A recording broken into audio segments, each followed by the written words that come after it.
तमाम सबूतों और गवाहों को मद्देनजर रखते हुए कोर्ट अंकुश को बाइज्जत बरी करती है। आखिरकार फिर एक बार प्यार की ही जीत हुई।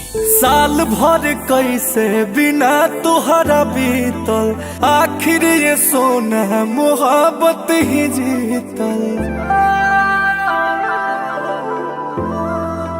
साल भर कैसे बिना तुहरा बीतल, आखिर ये सोना मोहब्बत ही जीतल। जान हो दिल से रिहा हो गईनी, काट के साजा तय हो जान दुनिया के प्यार की देखावे, आजा से नूरा लगावे, आजा हो किए हो जान हमारा के अपन तू बनावे, आजा से नूरा लगावे, आजा हो।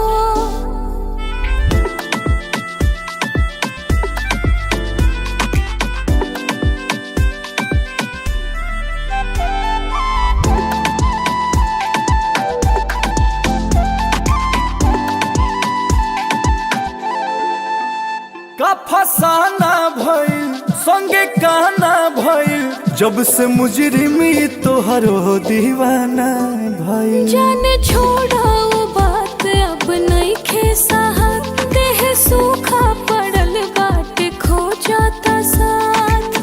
बेरी बेरी तू याद पुराना का कर लू ताजा, तय हो जान दुनिया के प्यार ई देखावे, आजा से नूरा लगावे, आजा हो किए हो जान हमारा के अपन तू बनावे, आजा से नूरा लगावे, आजा हो।